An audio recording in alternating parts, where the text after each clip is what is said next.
അവസാനം പറഞ്ഞു ക്ഷിപ്രം ഹി മാനുഷേ ലോകേ സിദ്ധിർഭവതി കർമ്മജ. മാനുഷേ ലോകേ കർമ്മജ സിദ്ധി ക്ഷിപ്രം ഭവതി എന്ന് പറഞ്ഞു. മാനുഷയേവ ലോകേ വർണ്ണാശ്രമാദി കർമാധികാരഃ ന അന്യേഷു ലോകേഷു ഇതി നിയമഃ കിം നിമിത്തഃ ഇതി. അഥവാ വർണ്ണാശ്രമാദി പ്രവിഭാഗോപേതാः മനുഷ്യാः മമ വർത്തുമ അനുവർത്തന്തെ സർവശഃ ഇതി ഉക്തം കസ്മാത് പുനഃ കാരണാത് നിയമേന തവ ഏവ വർത്തുമ അനുവർത്തന്തെ ന അന്യസ്യ ഇതി ഉച്യത്തെ. മാനുഷേ ഏവ ലോകേ വർണ്ണാശ്രമാദി കർമാധികാരഃ ന അന്യേഷു ലോകേഷു ഇതി നിയമഃ കിം നിമിത്തഃ ഇതി. അഥവാ വർണ്ണാശ്രമാദി പ്രവിഭാഗോപേതാः മനുഷ്യാः മമ വർത്തുമ അനുവർത്തന്തെ സർവശഃ ഇതി ഉക്തം കസ്മാത് പുനഃ കാരണാത് നിയമേന തവ ഏവ വർത്തുമ അനുവർത്തന്തെ ന അന്യസ്യ ഇതി ഉച്യത്തെ. അപ്പം മനുഷ്യലോകത്തിലാണ് വർണ്ണാശ്രമാദി കർമാധികാരം എന്ന് നേരത്തെ പറഞ്ഞു. കഴിഞ്ഞ ശ്ലോകത്തിൻ്റെ ഭാഷ്യത്തിൽ മനുഷ്യലോകത്തിലാണ് വർണ്ണാശ്രമാദി കർമാധികാരം. വർണ്ണാശ്രമാദി കർമാധികാരം എന്ന് പറഞ്ഞാൽ വർണ്ണാശ്രമങ്ങളിൽ വിഭക്തമായ കർമാധികാരം. വർണ്ണം ആശ്രമം, വർണ്ണം ഗുണഭേദമനുസരിച്ച്, ആശ്രമം അവസ്ഥ അനുസരിച്ച്. ഇപ്പം ഗുണഭേദമനുസരിച്ചിട്ടുള്ള വർണ്ണം, ആ അവസ്ഥ അനുസരിച്ചുള്ള ആശ്രമം, ഇങ്ങനെ വർണ്ണാശ്രമങ്ങളിൽ വിഭക്തമായ കർമാധികാരം മനുഷ്യനിൽ മാത്രമാണ് എന്ന് പറഞ്ഞു. അതെന്തുകൊണ്ടാണ്? കിം നിമിത്തഃ, അതിൻ്റെ നിമിത്തം എന്താണ്? എന്ത് നിമിത്തമാണത്? ഒരു ചോദ്യം. അഥവാ അല്ലെങ്കിൽ വർണ്ണാശ്രമാദി പ്രവിഭാഗത്തിൽ വിഭാഗം തിരിഞ്ഞിട്ട് മനുഷ്യന്മാരൊക്കെ എൻ്റെ വഴിയെയാണ് അനുവർത്തിക്കുന്നത് എന്ന് പറഞ്ഞു. എല്ലാ മനുഷ്യരും എൻ്റെ വഴിയെയാണ് അനുവർത്തിക്കുന്നത്. അപ്പം ചിലർ ചോദിക്കും, അധർമ്മികളോ? അതും അതെ. ധർമ്മികളോ? അതും അതെ. ഒരാൾ പുഷ്പം കൊണ്ട് പൂജ ചെയ്യുന്നുണ്ടെങ്കിലും വേറൊരാൾ കത്തി കൊണ്ട് മറ്റൊരാളുടെ ഹൃദയം വളർന്ന് കൊല്ലുന്നുണ്ടെങ്കിലും രണ്ടിനും ചൈതന്യ സ്രോതസ്സേകമാണ്. അത് ഉപാധിഭേദമനുസരിച്ച് ഭിന്ന രീതിയിൽ പ്രകടമാകുന്നതേ ഉള്ളൂ. ഉപാധിഭേദത്തിൽ ഭിന്നത ഉണ്ട്. ആ ഉപാധിഭേദത്തിൽ കർമ്മവും ഫലവും പുണ്യവും പാപവും ഒക്കെ ഉണ്ട്. പക്ഷേ എല്ലാത്തിനും ചൈതന്യ സ്രോതസ്സ് ഏകമാണ്. അത് നമ്മൾ മനസ്സിലാക്കണം. ചൈതന്യ സ്രോതസ്സ് ഏകമാണ്, ഭിന്നമല്ല, ഭിന്നമാകാൻ തരമില്ല. അപ്പോൾ വർണ്ണാശ്രമാദി വിഭക്തമായിട്ട് മനുഷ്യന്മാർ എൻ്റെ വഴിയെ തന്നെയാണ് അനുവർത്തിക്കുന്നത് എന്ന് പറഞ്ഞത് എന്തുകൊണ്ടാണ്? നിയമേന തവയേവ വർത്തുമ കസ്മാത് അനുവർത്തന്തെ ന അന്യസ്യ. എന്തുകൊണ്ടാണ് നിൻ്റെ വഴിയെ തന്നെയാണ് എല്ലാവരും പിന്തുടരുന്നെന്ന് പറയുന്നു. ഉച്യത്തെ ചാതുർവർണ്ണ്യം മയാ സൃഷ്ടം ഗുണകർമ്മ വിഭാഗശഃ തസ്യ കർത്താരമപി മാം വിദ്ധ്യ കർത്താരമവ്യയം. ചാതുർവർണ്ണ്യം മയാ സൃഷ്ടം ഗുണകർമ്മ വിഭാഗശഃ തസ്യ കർത്താരമപി മാം വിദ്ധ്യ കർത്താരമവ്യയം. ചാതുർവർണ്ണ്യം മയാ സൃഷ്ടം. വർണ്ണങ്ങൾ 4 എന്ന വ്യവസ്ഥയാണ് ചാതുർവർണ്ണ്യം. ചതുര് 4 വർണ്ണങ്ങൾ വരിക്കപ്പെടുന്നത്.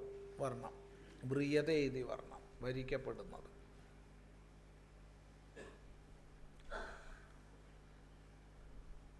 അപ്പം 4 പ്രകാരത്തിൽ വരിക്കപ്പെടുന്ന ഗുണഭേദങ്ങളുണ്ട്, ഗുണഘടനകളുണ്ട്. ആ വ്യവസ്ഥയാണ് ചാതുർവർണ്ണ്യം. ബ്രാഹ്മണ, ക്ഷത്രിയ, വൈശ്യ, ശൂദ്രഭേദത്തിൽ മാനവ സമൂഹം മുഴുവൻ വിഭക്തമാണ്. 4 വിഭാഗത്തിലാണ് ലോകത്തിൽ ഏത് രാജ്യത്തായാലും ഏത് മതവിശ്വാസികൾക്കിടയ്ക്കായാലും ഇനി മതവിശ്വാസം ഇല്ലാത്തവർക്കിടയ്ക്കായാലും മനുഷ്യരൊക്കെ തന്നെ 4 വിഭാഗത്തിൽ പിരിഞ്ഞവരാണ്. ബ്രാഹ്മണ ഗുണമുള്ളവരുണ്ട്, ക്ഷാത്രഗുണമുള്ളവരുണ്ട്, വൈശ്യഗുണമുള്ളവരുണ്ട്, ശൂദ്രഗുണമുള്ളവരുണ്ട്. ഇതൊന്നും അച്ഛനാര് അമ്മയാരെന്ന് നോക്കിയിട്ട് തീരുമാനിക്കുന്ന വിഷയമല്ല. ആണെങ്കിൽ അതിനെ വർണ്ണമെന്ന് പറയില്ലായിരുന്നു. ഉണ്ട്, മൊത്തത്തിലുണ്ട്. പക്ഷെ മനുഷ്യരിലാണ് നമുക്ക് സ്പഷ്ടമായി മനസ്സിലാക്കാൻ പറ്റുക. മൊത്തത്തിലുണ്ട്. മറ്റതിന് നമുക്ക് ന്യൂനത എന്താണെന്ന് ചോദിച്ചാൽ ഇന്നലെ സംസാരിക്കുകയുണ്ടായി. ഒരു ജന്തുവിൻ്റെ സത്വരജസ് തമോ ഗുണഭേദം നാം നമ്മുടെ ദൃഷ്ടിയിലാണ് മനസ്സിലാക്കുന്നത്. അതിന് ഇന്നലെ ചെടിയുടെ ഉദാഹരണമൊക്കെ പറഞ്ഞു. നമ്മെ ഉപദ്രവിക്കുന്ന, നമുക്ക് ചൊറിക്ക് കാരണമാകുന്ന തുവയെ നമ്മൾ രജോ ഗുണമാണെന്ന് പറയുന്നത് നമ്മുടെ ദൃഷ്ടിയിലാണ്. പാവം, അതിൻ്റെ രക്ഷയ്ക്ക് വേണ്ടിയിട്ട് പുറത്തണിയുന്നൊരു കവചമാണത്. ചിലപ്പോൾ അത് സാത്വികമായിരിക്കാം. അപ്പം നമ്മുടെ ദൃഷ്ടിയിലാണ് നമുക്ക് മറ്റുള്ളതിനെ വിലയിരുത്താൻ കഴിയുക. ആ ന്യൂനതയുണ്ട്. അപ്പോൾ മനുഷ്യനെ സംബന്ധിച്ച് മനുഷ്യനെ വിലയിരുത്താൻ കഴിയുക മനുഷ്യനെയാണ്. അതുകൊണ്ട് മനുഷ്യലോകത്തിൽ ചാതുർവർണ്ണ്യം വളരെ സ്പഷ്ടമാണ്. ലോകത്തിൽ ഏത് രാജ്യത്ത് പോയാലും ഒരു സമൂഹമായിട്ട് ബന്ധപ്പെട്ട് പ്രവർത്തിക്കുമ്പോൾ ഒരു വ്യക്തിയുമായിട്ടൊരു അരമണിക്കൂർ ഇടപഴകിയാൽ മതി, അയാൾ ഏത് വർണ്ണം നമുക്ക് മനസ്സിലാവും. വർണ്ണം പറയുമ്പോൾ ഒരു വിഷയം മനസ്സിലാക്കേണ്ടത്, ശുദ്ധ ബ്രാഹ്മണൻ, ശുദ്ധ ക്ഷത്രിയൻ അങ്ങനെ കാണാൻ പണിയാണ്. ബ്രാഹ്മണ ക്ഷത്രിയ മിശ്രമായിരിക്കും. അതിൽ മികച്ചു നിൽക്കുന്നത് ഏതാണെന്നേ നമുക്ക് പറയാൻ പറ്റൂ. ഉയർന്നു നിൽക്കുന്നത് ഏതാണോ അത് അങ്ങനെ സ്വീകരിക്കുക. പിന്നെ ഒരു ജന്മത്തിൽ മുഴുവൻ ഒരാൾ ബ്രാഹ്മണനായിരിക്കും, ക്ഷത്രിയനായിരിക്കും, അങ്ങനെയൊന്നുമില്ല. ബ്രാഹ്മണനായിരുന്നാൾ ക്ഷത്രിയനാവാം, ക്ഷത്രിയനായാൾ വൈശ്യനാവാം, വൈശ്യനായാൾ ബ്രാഹ്മണനാവാം, ഒക്കെ മാറ്റം വരാം. ശരിക്കും സൂക്ഷ്മമായി അപഗ്രഥിച്ചാൽ വർണ്ണം മനസ്സിലാക്കാൻ പറ്റും. പക്ഷെ ഇപ്പം നമുക്കെന്താ പ്രശ്നം വെച്ചാൽ, നമ്മൾ വർണ്ണം എന്ന് പറയുമ്പോഴത്തേക്ക് നമ്മുടെ മനസ്സിൽ ജാതി കടന്നു വരും.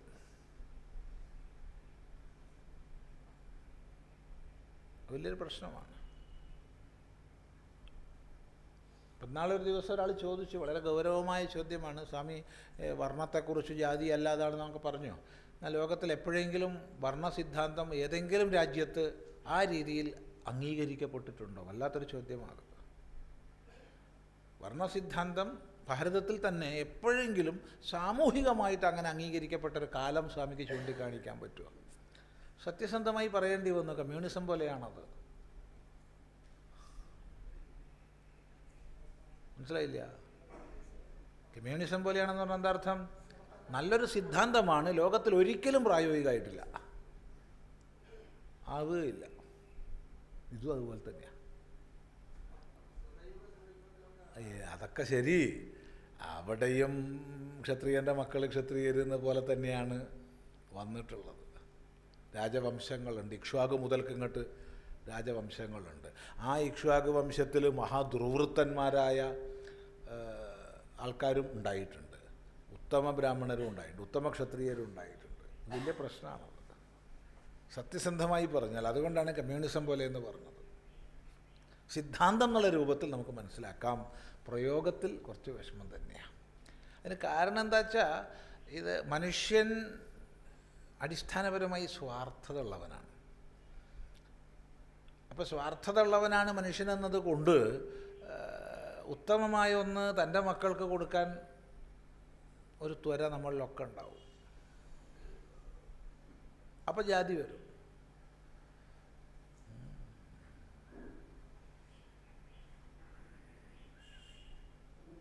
കഴിഞ്ഞ ദിവസം ഒരു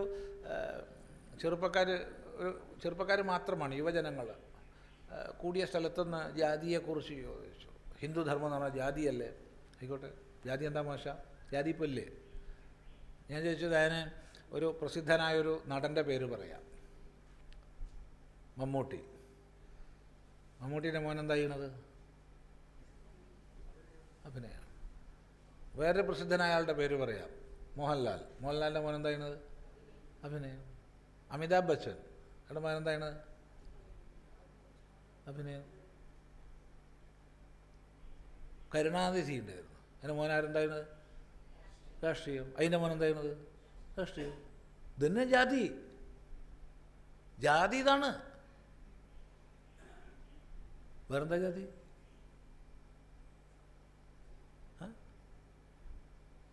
ഇപ്പം സാമ്പത്തികമായ മെച്ചമുള്ളതോ സാമൂഹികമായി ഭദ്രതയുള്ളതോ ആയ മേഖലയിലേക്ക് തൻ്റെ മക്കളെയും നിയോഗിക്കുന്നത് തന്നെയാണ് ജാതി. അല്ലാണ്ട് വേറെന്താ ജാതി?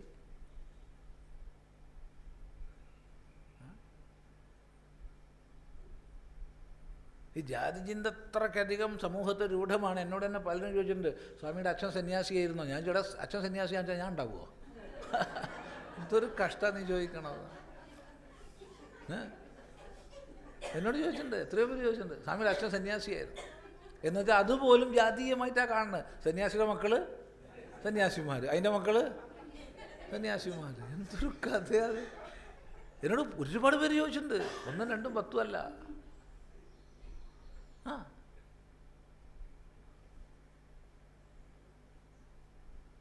അപ്പോൾ തന്നെയാണ് ജാതിയാണ്. ജാതി നമ്മുടെ ഉള്ളിലൊക്കെ കിടക്കുകയാണ്. നമ്മുടെ ഉള്ളിലൊക്കെ ജാതി കിടക്കുകയാണ്. ആ ജാതിയായിട്ട് വർണ്ണത്തെ തെറ്റിദ്ധരിക്കണത് നമ്മുടെ ദോഷം. വർണ്ണം വേറെ, ജാതി വേറെ. ഇനി ജാതി വേണ്ടെന്ന് ആരെങ്കിലും പറയും, ജാതി മോശമെന്ന് പറയും. ഞാൻ പറയില്ല ജാതി മോശമെന്ന്. ജാതി ഇല്ല എന്ന് പറയുമോ? നിങ്ങൾ ആരെങ്കിലും ജാതി ഇല്ല എന്ന് പറയാൻ ധൈര്യമുള്ളവരുണ്ടെങ്കിൽ പറയുക. ജാതിയുണ്ട്, ജാതി ഇല്ലയെന്ന് എങ്ങനെയാണ് പറയുക? വെണ്ടക്കയിൽ ജാതിയുണ്ട്, വഴുതനങ്ങയിൽ ജാതിയുണ്ട്, കയ്പക്കയിൽ ജാതിയുണ്ട്, ഇല്ലേ? പടവലങ്ങയിൽ ജാതിയുണ്ട്, കല്ലിൽ ജാതിയുണ്ട്, പുല്ലിൽ ജാതിയുണ്ട്. നാട്ടിലുള്ള എല്ലാ പട്ടീനെയും പോലീസ് നായാക്കുമോ? ഇവിടെ ഇഷ്ടം പോലെ കിടന്നു, 4-5 എണ്ണം ഉണ്ട് ഇവിടെ കിടക്കണം. അതിനൊക്കെ പിടിച്ചിട്ട് DYSP ആക്കിയിട്ട് സല്യൂട്ട് കൊടുക്കുക? ഇല്ല. അതിന് പ്രത്യേക ജാതി, ഒന്നെങ്കിൽ ജർമ്മൻ ഷെപ്പേർഡ്, അല്ലെങ്കിൽ ബെൽജിയൻ ഷെപ്പേർഡ്, അല്ലെങ്കിൽ ലാബ്, ഇല്ലേ? അങ്ങനെ ചില ജാതികളുണ്ട്. 5-6 ജാതികളേ ഉള്ളൂ പോലീസ് നായാക്കുക. ലോകത്ത് എവിടെ ചെന്നാലും അവർ തന്നെയാണ് പോലീസ് നായ്ക്കൾ. അവർ സല്യൂട്ട് ചെയ്യും, ഒക്കെ ചെയ്യും. DYSP SP റാങ്കൊക്കെ ഉണ്ട്. അപ്പം ഈ പാണ്ടൻ ഇവിടെ കിടക്കുന്ന പാണ്ടൻ പറയും, എന്നെയും പിടിച്ചിട്ട് പോലീസ് നായാക്കണം. എടാ, നിൻ്റെ പണി വേറെ, എൻ്റെ പണി വേറെ. ജാതിയില്ല പറയാം.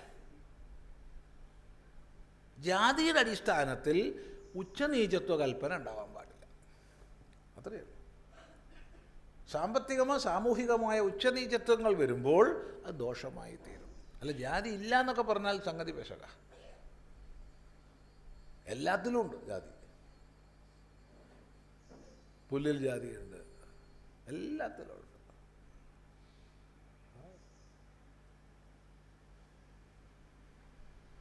ഈ ക്ലോണിംഗ് ഒക്കെ അനുവദിച്ചു കഴിഞ്ഞാൽ, രാജ്യങ്ങൾ അനുവദിച്ചിട്ടില്ല, അനുവദിച്ചു കഴിഞ്ഞാൽ ഒരു ജാതി തന്നെ ഉണ്ടാക്കാൻ പറ്റും. അപ്പോൾ ഏത് ജാതിയിൽപ്പെട്ടവർ അധികം വേണോ, പ്രായണ 90% അത് അതേ ജാതിയായിരിക്കും വരിക, ഉറപ്പാണ്. എന്തായാലും നല്ല കാലത്തിൽ ലോകരാജ്യങ്ങളൊന്നും ഇപ്പോൾ അനുവദിച്ചിട്ടില്ല. ശരി, ഇരിക്കട്ടെ. അപ്പോൾ ചാതുർവർണ്ണ്യം മയാ സൃഷ്ടം, എന്നാൽ സൃഷ്ടമാണ്. എന്നാൽ എന്ന് പറഞ്ഞാൽ എന്താർത്ഥം? മഞ്ഞപ്പട്ടുടുത്ത നീല വർണ്ണമുള്ള ഓടക്കുഴൽ പിടിച്ച ശ്രീകൃഷ്ണനാൽ എന്നാണോ? അല്ല, ഈശ്വരനാൽ. ഈശ്വരനാൽ. ധർമ്മവ്യവസ്ഥ ആർക്കധീനമാണോ ആ ഈശ്വരനാൽ ചാതുർവർണ്ണ്യം സൃഷ്ടമാണ്, ഉള്ളതാണത്. അത് ശ്രദ്ധിക്കുക. എങ്ങനെ, എന്തിൻ്റെ അടിസ്ഥാനത്തിലാണ്? ഗുണകർമ്മ വിഭാഗശഃ. ഗുണവിഭാഗശഃ കർമ്മവിഭാഗശഃ ച. ഗുണവിഭാഗത്തിനനുസരിച്ചും കർമ്മവിഭാഗത്തിനനുസരിച്ചും. അങ്ങനെ തന്നെ മനസ്സിലാക്കണം. ഗുണവിഭാഗമാണ് കർമ്മവിഭാഗത്തിന് പ്രേരകമാകുന്നത്. അപ്പോൾ വെറും കർമ്മവിഭാഗം മാത്രം പറഞ്ഞാൽ പോരെയെന്ന് വെച്ചാൽ അതുപോരാ. ഗുണവിരുദ്ധമായ കർമ്മങ്ങളിൽ നമ്മൾ ഏർപ്പെടാൻ നിർബന്ധരായിത്തീരും ചിലപ്പോൾ. അപ്പോൾ നമുക്ക് ഉള്ളിലിഷ്ടം അധ്യാപകനാവുകയാണ്, ഒരു ടീച്ചറാവുകയാണ് ഇഷ്ടം. പക്ഷേ സന്ദർഭവശാൽ വന്നു ചേർന്നത് ഒരു പോലീസുകാരനായതാണ് വിചാരിച്ചോളൂ.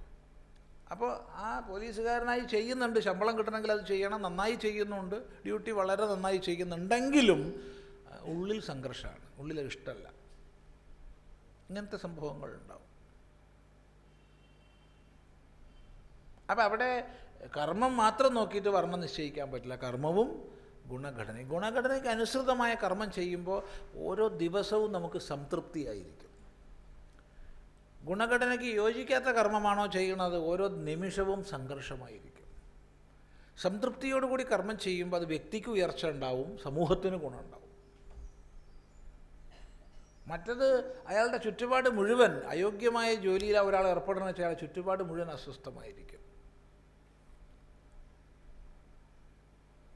അതുകൊണ്ടാണ് നമ്മൾ ഓരോരുത്തർ നമുക്ക് പറ്റുന്ന പണി ചെയ്യണമെന്ന് പറയുന്നത്. പറ്റാത്ത പണി ചെയ്യരുത്. പറ്റുന്ന പണി ചെയ്യുമ്പോൾ അതിൽ സന്തോഷത്തോടുകൂടി ചെയ്യുമ്പോഴോ ആ ചുറ്റുപാട് മുഴുവൻ ഒരു സുഖം ഉണ്ടാവും. കഴിഞ്ഞ ദിവസം ഒരു വളരെ പ്രചരിതമായൊരു വീഡിയോ കണ്ടു. നിങ്ങളൊക്കെ അധിക പേരും കണ്ടിട്ടുണ്ടാവും. വളരെ പ്രചരിതമാണ്, കോടിക്കണക്കിനത് ആൾക്കാർ കണ്ടൊരു വീഡിയോ ആണ്. ഒരു ഡോക്ടർ ഒരു കൊച്ചു കുട്ടിയെ ഇഞ്ചക്ഷൻ ചെയ്യണത്. ഇതൊരു സുഖമാണ്. ആ കുട്ടിയെ അറിഞ്ഞിട്ടില്ല കുത്തിയത്. അയാൾ ആ കുട്ടീനെ കളിപ്പിച്ച് ഒരൊറ്റ കുത്താ. കുട്ടി അറിഞ്ഞിട്ടില്ല ഇഞ്ചക്ഷൻ ചെയ്തത്. അതാണ് ഡോക്ടർ. അയാൾ ആ ഗുണഘടനയ്ക്ക് പറ്റിയ ആളാണ്. അയാൾക്ക് സന്തോഷം, കുട്ടിക്കും സന്തോഷം.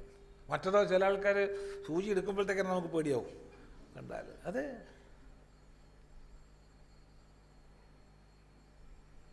ചിന്തിക്കുക. അപ്പോൾ ഗുണകർമ്മ വിഭാഗശ തസ്യ കർത്താരം മാം വിദ്ധി, അതിൻ്റെ കർത്താവ്, വ്യവസ്ഥയുടെ വിധാതാവെന്ന് നീ എന്നെ മനസ്സിലാക്കൂ. എന്നാൽ അവ്യയം അകർത്താരം ച മാം വിദ്ധി, ഞാൻ കർത്താവ് മാത്രമല്ല, മായായുക്തമായി സകലത്തിൻ്റെയും കർത്താവായി ഇരിക്കെ തന്നെ പാരമാർത്ഥികമായി ഞാൻ അകർത്താവാണെന്നും നീ അറിയൂ.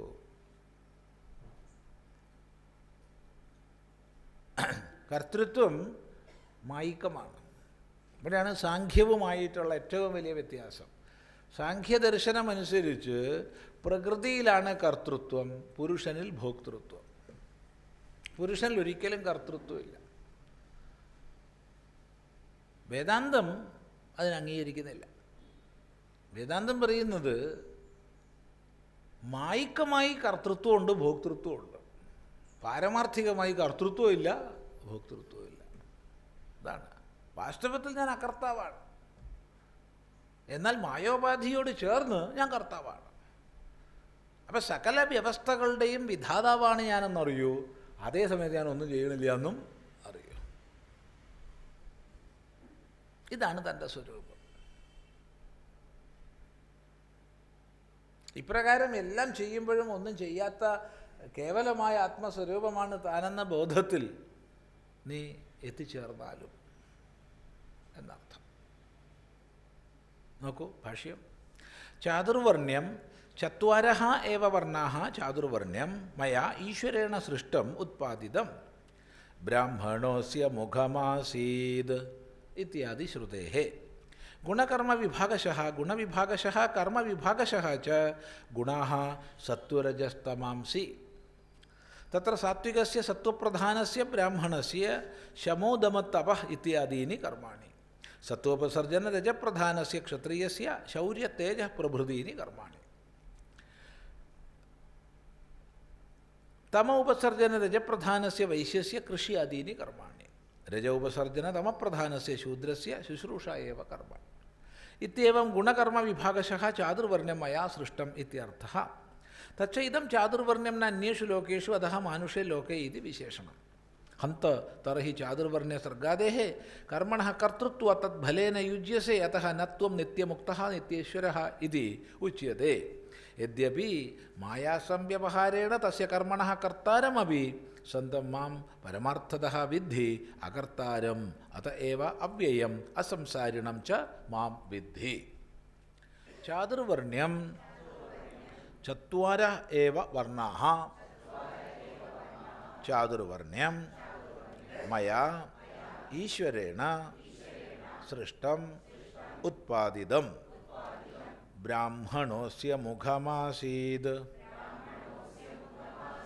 ഇത്യാദി ശ്രുതേഃ ഗുണകർമ്മവിഭാഗശഃ ഗുണവിഭാഗശഃ കർമ്മവിഭാഗശഃ ച ഗുണാഃ സത്വരജസ്തമാംസി തത്ര സാത്വികസ്യ സത്വപ്രധാനസ്യ ബ്രാഹ്മണസ്യ ശമോ ദമഃ തപഃ ഇത്യാദീനി കർമാണി സത്വോപസർജന രജപ്രധാനസ്യ ക്ഷത്രിയസ്യ ശൗര്യഃ തേജപ്രഭൃതീനി കർമാണി തമ ഉപസർജന രജപ്രധാനസ്യ വൈശ്യസ്യ കൃഷ്യാദീനി കർമാണി രജ ഉപസർജന തമപ്രധാനസ്യ ശൂദ്രസ്യ ശുശ്രൂഷ ഏവ കർമ്മ ഇത്യേവം ഗുണകർമ്മ വിഭാഗശഃ ചാതുർവർണ്ണ്യം മയാ സൃഷ്ടം ഇത്യർത്ഥഃ തച്ച ഇദം ചാതുർവർണ്ണ്യം ന അന്യേഷു ലോകേഷു അതഃ മാനുഷേ ലോകേ ഇതി വിശേഷണം ഹന്ത തർഹി ചാതുർവർണ്ണ്യസർഗാദേഃ കർമ്മണഃ കർത്തൃത്വാത് തദ്ഫലേന യുജ്യസേ അതഃ ന ത്വം നിത്യമുക്തഃ നിത്യേശ്വരഃ ഇതി ഉച്യത്തെ യദ്യപി മായാസംവ്യവഹാരേണ തസ്യ കർമ്മണഃ കർത്താരമപി സന്തം മാം പരമാർത്ഥതഃ വിദ്ധി അകർത്താരം അത ഏവ അവ്യയം അസംസാരിണം ച മാം വിദ്ധി. അപ്പോൾ ചാതുർവർണ്ണ്യം ചത്വാര ഏവ വർണ്ണാഹ, വർണ്ണങ്ങൾ 4 തന്നെയാണ് എന്ന് പറയുമ്പോൾ വാസ്തവത്തിൽ ഈ ഗുണഭേദം ചെറിയ വ്യതിയാനങ്ങൾ,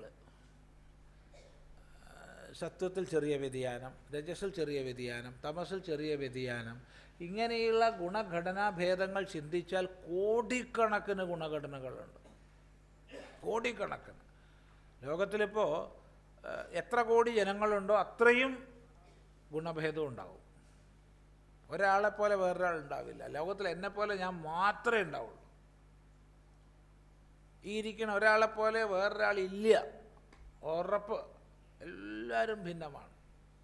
എന്തൊരത്ഭുത അല്ലേ? എന്തൊരത്ഭുതം എന്നാലോചിച്ച് നോക്കൂ.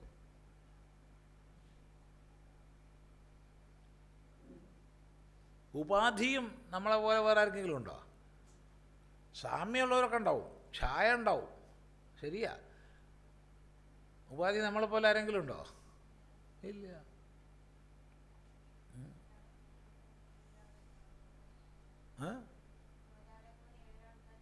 ഒരാളെപ്പോലെ 7 ആളുണ്ടാവണം.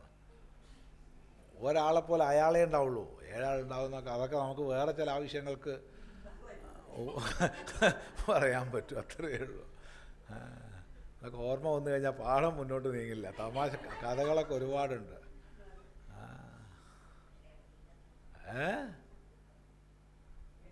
കേൾക്കണമെന്നോ? അത് ശരി, ആളെ നോക്കട്ടെ. ഒരാളെപ്പോലെ വേറെ ആളുണ്ടാവുമെന്ന് വെച്ചാൽ ആരും ഉണ്ടാവില്ല, വെറുതെ പറയുകയാണ്. ഇപ്പോൾ ഈ കഴിഞ്ഞ മാസത്തെ ഒരു രസം പറഞ്ഞുതരാം. കഴിഞ്ഞ മാസം ഉണ്ടായ സംഭവം. കഴിഞ്ഞ മാസം നമ്മൾ ഇവിടുന്ന് പോയി ന്യൂയോർക്ക് എയർപോർട്ടിൽ കയറി. അപ്പോൾ അവിടുന്ന് എൻട്രി കിട്ടണമെങ്കിൽ നമുക്ക് അവിടുന്ന് അവർ അനുവദിക്കണമല്ലോ. അപ്പോൾ വിരൽ വെക്കണം, അടയാളപ്പെടുത്തണം. വിരൽ വെച്ചിട്ട് ഒരടയാളവും വരുന്നില്ല. അയാൾ നല്ലൊരു മനുഷ്യൻ, പാവം. കുറേ നോക്കി, സ്വാമി ഇത് വെക്കോ, ഇത് വെച്ചു, ഇത് വെച്ചു, ഇത് വെച്ചു, ഇത് വെച്ച് എല്ലാം വെച്ചു, 10ഉം വെച്ച് എവിടെ ഒന്നുമില്ല. അയാൾ പാവം കുറേ അമർത്തി നോക്കി, കൈ ഒന്നുമില്ല. അത് കഴിഞ്ഞ് സാനിറ്റൈസർ വെച്ചിട്ട് 10 വിരലും കഴുകി, സാനിറ്റൈസർ വെച്ചിട്ട് അവരുടെ യന്ത്രമൊക്കെ കഴുകി, ഒന്നുമില്ല. സ്വാമി എന്താപ്പത്, ഞാൻ കുറേ കൊല്ലമായി ഇവിടെ ഈ പോസ്റ്റിലിരിക്കണത്, ഇതുവരെ ആദ്യത്തെ അനുഭവമാണുള്ളത്. ഞാൻ പറഞ്ഞപ്പോൾ ഞാനെന്താ ചെയ്യുക, ഞാനും പല പ്രാവശ്യം അവിടെ വന്നിട്ടുണ്ട്. പക്ഷെ സ്വാമീൻ്റെ അടയാളമല്ലാണ്ട് അകത്തേക്ക് കയറ്റാൻ എനിക്ക് പറ്റില്ല.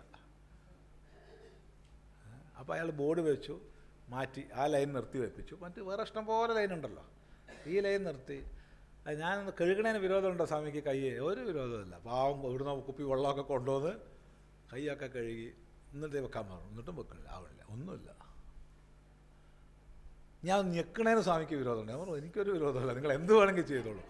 ഈ പാവം 10 വിരൽ ഞെക്കി. അത് കഴിഞ്ഞ് കുറേ കഴിഞ്ഞു സ്വാമി തന്നെ ഒന്ന് ഇങ്ങനെ ചെയ്യുമെന്ന്. ഒരു 10 മിനിറ്റ് ചെയ്യാൻ പറഞ്ഞു. 10 ചുരുക്കി പറഞ്ഞാൽ 40 മിനിറ്റാണ് ഒരാൾക്ക് വേണ്ടി അയാൾ ചിലവഴിച്ചത്. എന്ത് പുഞ്ചിരിക്കണ മുഖത്തോട് കൂടി, ഒരു വിരോധമില്ല. ആ നേരം കൊണ്ട് ഞങ്ങൾ വേദാന്തം ചർച്ച ചെയ്തു, പലതും ചർച്ച ചെയ്യുന്നുണ്ട്. ഇങ്ങനെ ആക്കുമ്പോൾ വർത്താനം പറയാമല്ലോ. വേദാന്തം എന്താണ്, എന്തിനാണ് സ്വാമി വരുന്നത്, അങ്ങനെ എല്ലാ കാര്യങ്ങളും ചർച്ച ചെയ്യുന്നുണ്ട്. ഉപനിഷത്തുക്കൾ എന്താണ്, പ്രധാനപ്പെട്ട ഉപനിഷത്ത് അതൊക്കെ വരുന്നുണ്ട്. ഉപനിഷത്തിൻ്റെ പ്രധാന സിദ്ധാന്തം എന്താണ്, ഒക്കെ ചർച്ച ചെയ്യുന്നുണ്ട്. അതൊക്കെ കഴിഞ്ഞ് ഒരു 10 മിനിറ്റൊക്കെ ആക്കി. എന്നിട്ട് അയാൾ ഇവിടുന്ന് തൊട്ട് തിരിക്കാൻ തുടങ്ങി. കൈ അതൊക്കെ തിരിച്ച് ഒരുവിധമൊക്കെ വേദനയാക്കി. അവസാനം വെച്ചപ്പോൾ ഒക്കെ തെളിഞ്ഞപ്പോൾ സ്വാമി കുറേ പ്രാവശ്യം വന്നിട്ടുള്ളൂ, അത്രയും വന്നിട്ടുള്ളൂ, പ്രശ്നമൊന്നുമില്ല, പോയിക്കോളൂ. ഇപ്പം എന്താ ഇത്? ഞാൻ 2-3 ഡോക്ടർമാരോട് ചോദിച്ചു, ഇപ്പോൾ എന്താ അതിങ്ങനെ? ചിലപ്പോൾ ഫ്ലൈറ്റിൽ ഈ പ്രഷർ വേരിയേഷനൊക്കെ ആയിട്ട് 10-16 മണിക്കൂർ ഇരുന്നപ്പോൾ എന്തോ ആയിട്ടുണ്ടാവും. സാധാരണ ഉണ്ടാവാറില്ല, എന്തോ ആയിട്ടുണ്ടാവും. അതാണ് ഞങ്ങളെന്ത് പറയാനാ. പക്ഷെ വിരൽ വെച്ച് നോക്കിയപ്പോൾ പിന്നെ ഒരു പ്രശ്നമില്ല. എത്ര കോടി ആൾക്കാർ, ഞാൻ മുമ്പ് പോയപ്പോൾ 2019 പോയത്, 4 കൊല്ലത്തിനിടയ്ക്ക് എത്ര കോടി ആൾക്കാർ അമേരിക്കയിൽ പോയിട്ടുണ്ടാവും? എത്ര എയർപോർട്ടുണ്ട്? ഒരു എയർപോർട്ടിൽ ആവറേജ് ഒരു 10 ലക്ഷം പേരെ ഒരു ദിവസം കൂട്ടിയാൽ എത്ര പേര് പോയിട്ടുണ്ടാവും? പക്ഷേ ആ കോടിക്കണക്കിനായ ആൾക്കാരിൽ ഈ അടയാളം അങ്ങോട്ട് എത്തുമ്പോഴത്തേക്ക് സ്വാമി ചിദാനന്ദപുരി ഒരു ക്രിമിനൽ കേസൊന്നുമില്ല, അയാൾ വന്ന് തിരിച്ചു പോയിട്ടുണ്ട്, ഉപദ്രവമൊന്നും ഉണ്ടാക്കിയിട്ടില്ല എന്നുള്ള കംപ്ലീറ്റ് ഡീറ്റെയിൽസ് അവിടെ വന്നില്ലേ? എന്നെ പോലെ വേറെ ആരെങ്കിലും ഉണ്ടോ? വെറുതെ പറയുക. ആരുമില്ല. എന്നെ പോലെ ഞാൻ മാത്രമേ ഉള്ളൂ. അപ്പോൾ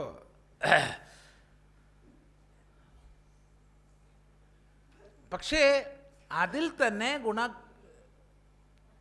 ഘടനകളെ 4 വിഭാഗത്തിൽ തിരിക്കാം. അതുകൊണ്ട് ശുദ്ധ ബ്രാഹ്മണൻ ഉണ്ടാവുമെന്ന് ചോദിച്ചാൽ വിഷമാണ്. ശുദ്ധ ക്ഷത്രിയൻ, അങ്ങനെ ശുദ്ധ ഉണ്ടോ? ഇതിലിരിക്കുന്ന കൂട്ടത്തിൽ ശുദ്ധ ആണുങ്ങൾ ആരെങ്കിലും ഉണ്ടോ? ശുദ്ധ പെണ്ണുങ്ങളുണ്ടോ? ഇല്ലല്ലോ. ക്രോമസോം സ്ട്രക്ചർ നമ്മൾ പഠിച്ചു കഴിഞ്ഞാൽ അങ്ങനെ ആരെങ്കിലും പറയുക? പഠിച്ചിട്ടില്ല വെച്ചാൽ ഞാൻ ആണാണെന്നൊക്കെ പറയും. പഠിച്ചു കഴിഞ്ഞാൽ എന്താണ്? അത് മിശ്റാണ്. ചെറിയൊരു മാറ്റം വന്നാൽ അങ്ങോട്ടുമായി ഇങ്ങോട്ടുമായി, രണ്ടും ചേർന്നതുമായി രണ്ടും അല്ലാത്തതുമായി, ഇത്രയേ ഉള്ളൂ. ചിന്തിക്കുക.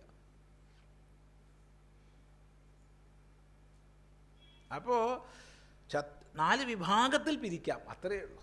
അതിലേറ്റക്കുറച്ചിലൊക്കെ ഉണ്ടാവും. കോടിക്കണക്കിന് ഗുണഭേദമുണ്ടെന്ന് മനസ്സിലാക്കുക. 3 ഗുണങ്ങളുടെ വ്യത്യസ്ത പെർമ്യൂട്ടേഷൻ കോമ്പിനേഷൻ, വ്യത്യസ്ത അനുപാതങ്ങൾ വരുമ്പോൾ കോടിക്കണക്കിന്. അത് 4. ചാതുർവർണ്ണ്യം മയാ ഈശ്വരേണ സൃഷ്ടമുത്പാദിതം ബ്രാഹ്മണോസ്യ മുഖമാസീത് ബാഹുരാജന്യകൃതഃ ഉരു തദസ്യ യദ്വൈശ്യഃ പദ്ഭ്യാം ശൂദ്രഃ അജായത. ഇത്രയേ ഉള്ളൂ. ഈ വിരാട് പുരുഷൻ്റെ തലയാണ് ബ്രാഹ്മണൻ, ബാഹുക്കൾ ക്ഷത്രിയന്മാർ, തുടകൾ വൈശ്യന്മാർ, പാദങ്ങൾ ശൂദ്രന്മാർ. ഇതിലേതാ ഇപ്പം കേമം? തലയാണോ നല്ലത്, കാലാണോ നല്ലത്? തലയില്ലാണ്ട് കാലുണ്ടോ, കാലില്ലാണ്ട് തലയുണ്ടോ? എന്നാലും സ്വാമി തലയ്ക്കാണ് സ്വാമി കേമത്വം. കാലിൻ്റെ അടിയിലൊരു വേദന വന്ന് നോക്കട്ടെ, അപ്പം കാണാം. അനങ്ങാൻ പറ്റില്ല ഇല്ലേ? ആലോചിച്ച് നോക്കൂ. എല്ലാത്തിനും പ്രാധാന്യമുണ്ട്. ഒരു ഓർഗാനിക് ഒരു ജൈവകോശം പോലും അപ്രധാനമായിട്ടില്ല. ഇതിൽ അപ്രധാനമായിട്ടുണ്ട് നമുക്ക് തോന്നുന്നത് നമ്മുടെ വിവരക്കേടുകൊണ്ടാണ്. എല്ലാത്തിനും പ്രാധാന്യമുണ്ട്. ബ്രാഹ്മണന് ബ്രാഹ്മണൻ്റെ പ്രാധാന്യം, ക്ഷത്രിയന് ക്ഷത്രിയൻ്റെ പ്രാധാന്യം, വൈശ്യന് വൈശ്യൻ്റെ പ്രാധാന്യം, ശൂദ്രന് ശൂദ്രൻ്റെ പ്രാധാന്യം.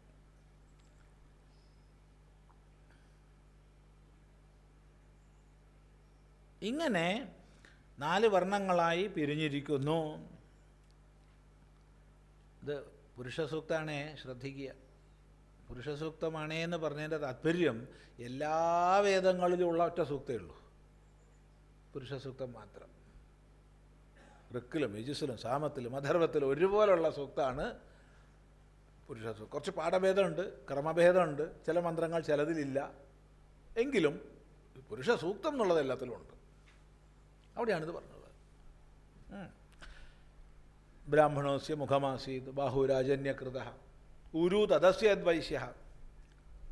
ആ വിരാട് പുരുഷൻ്റെ തുടകളാണ് വൈശ്യന്മാർ. പദ്ഭ്യാം ശൂദ്ര അജായത, പാദങ്ങളിൽ നിന്ന് ശൂദ്രൻ ജനിച്ചു. ഇവിടെ സൂക്ഷ്മചിന്ത ഉള്ളവർക്ക് ഒരു സൂചന പറയാം. ജനിച്ചു എന്ന് പറഞ്ഞത് ശൂദ്രനെ കൊണ്ട് മാത്രം. ബ്രാഹ്മണോസ്യ മുഖമാസീത്, മുഖം ബ്രാഹ്മണനായി. ബാഹുരാജന്യകൃത, കൈകൾ ക്ഷത്രിയനാക്കപ്പെട്ടു. ഊരു തദസ്യത് വൈശ്യ, അവൻ്റെ ഊരുക്കൾ തുടകൾ വൈശ്യനാണ്.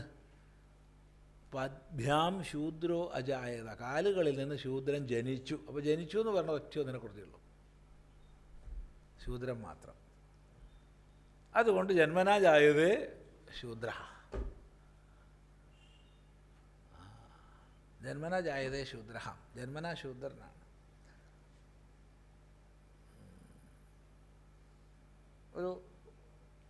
ഒരു ഇല്ലത്ത് 3-4 ബ്രാഹ്മണന്മാരുണ്ട്. അവർ ബ്രാഹ്മണന്മാരാണെന്ന് ഞാൻ വിശ്വസിക്കുന്നു. അവർ യജ്ഞോപവീതവും ധരിച്ചിട്ടുണ്ട്. അവിടെ ഉപനയനം കഴിയാത്തത് 3-4 ഉണ്ണികളുണ്ട്. അത് ബ്രാഹ്മണ കുട്ടികളാണ്. അതെങ്ങനെയുടെ ബ്രാഹ്മണ കുട്ടികളാവുക? കുട്ടികൾ ശൂദ്ര കുട്ടികളാണ്. ഉപനയനം കഴിഞ്ഞാൽ ബ്രാഹ്മണനായി. അല്ലാണ്ട് എങ്ങനെയാ മനസ്സിലായില്ല? ഉപനയനം കഴിയുന്നവരുമ്പോൾ എങ്ങനെയാണ് ബ്രാഹ്മണ കുട്ടികളെന്ന് പറയാം? അപ്പം ജാതിയായി. അത് ഉപനയനം കഴിഞ്ഞ് ഗായത്രി ഉപാസന ചെയ്യുമ്പോൾ അവർ ബ്രാഹ്മണ്യത്തിലേക്ക് ഉയരായി, അത് ബ്രാഹ്മണ കുട്ടികളായി. എന്നാലൊരു 2-3 കുട്ടികൾ ചോദിച്ചാൽ, അല്ല നിങ്ങളിങ്ങനെ നടന്നാൽ മതിയോ, നിങ്ങൾക്ക് ബ്രാഹ്മണ കുട്ടികളാവണ്ടേന്ന് ചോദിച്ചു. നമ്മൾ ബ്രാഹ്മണ കുട്ടികളാണ് സ്വാമി, അത് മനസ്സിലിരിക്കട്ടെ, അത് നടപ്പില്ല. ഉപനയനം ചെയ്യണം.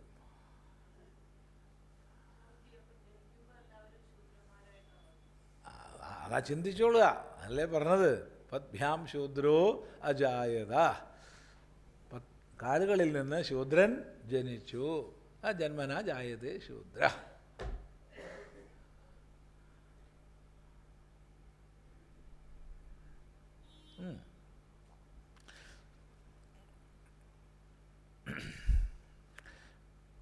ഗുണകർമ്മ വിഭാഗശ, ഗുണവിഭാഗശ കർമ്മവിഭാഗശ ച, ഗുണവിഭാഗത്തിനനുസരിച്ചും കർമ്മവിഭാഗത്തിനനുസരിച്ചും.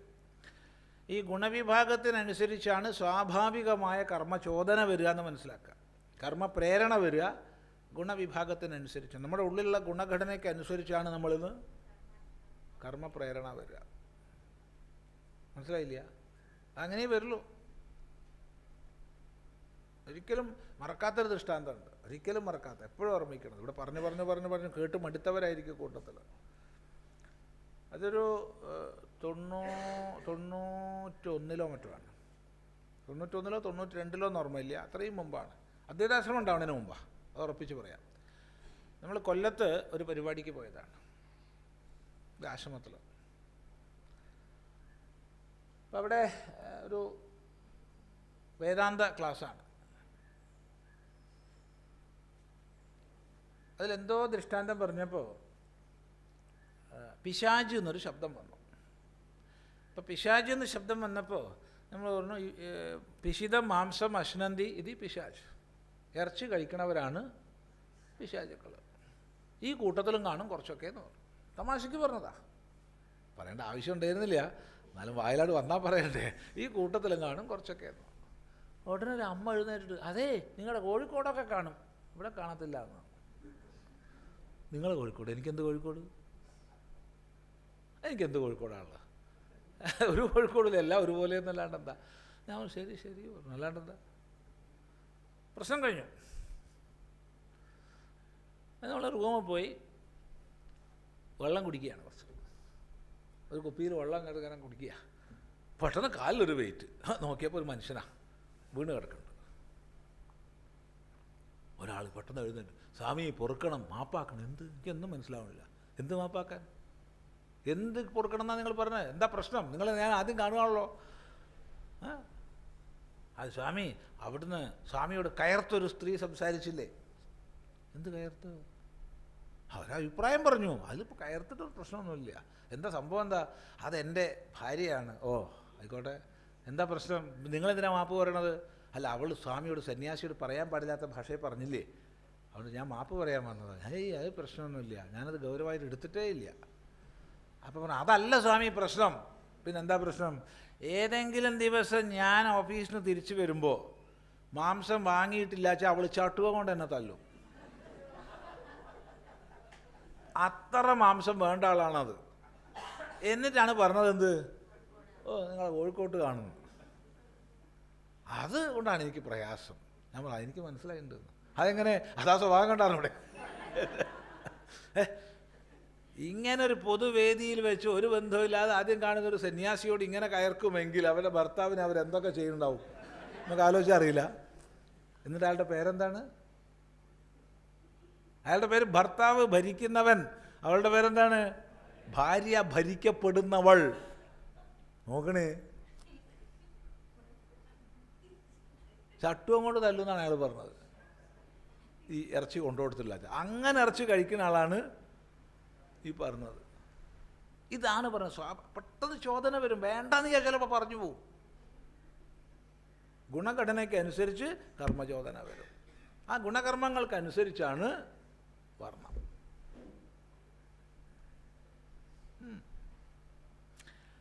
തത്ര അതിൽ കർമ്മ ഗുണാഹ സത്വരജസ്തമാംസി. വ്യക്തമാണല്ലോ, ഗുണങ്ങൾ സത്വരജസ്തമോ ഗുണങ്ങളാണ്. തത്ര സാത്വികസ്യ സത്വപ്രധാനസ്യ ബ്രാഹ്മണസ്യ ശമോദമത്തപ ഇത്യാദീനി കർമാണി. അതിൽ സാത്വികനായ അപ്പോൾ ഭാഷ്യകാരൻ ചിന്തിച്ചു, സാത്വികൻ എന്ന് പറഞ്ഞാൽ ജനങ്ങൾ തെറ്റിദ്ധരിക്കുമോ? സത്വം മാത്രമായിട്ട് ആരും ഉണ്ടാവില്ലല്ലോ. സത്വപ്രധാനസ്യ. അപ്പോൾ 3 ഗുണങ്ങളെ വിഭജിച്ചു കഴിഞ്ഞാൽ 1/3 ആയി കഴിഞ്ഞാൽ അവൻ സത്വപ്രധാനനാണ്. അല്ലേ? അങ്ങനെയല്ലേ? 1/3 ആയി കഴിഞ്ഞാൽ സത്വപ്രധാനനായി. അത്രേ പറയാൻ പറ്റൂ. അങ്ങനെ സത്വപ്രധാനനായിട്ടുള്ള ആൾക്ക് അതാരാ? അത് ബ്രാഹ്മണനാണ്.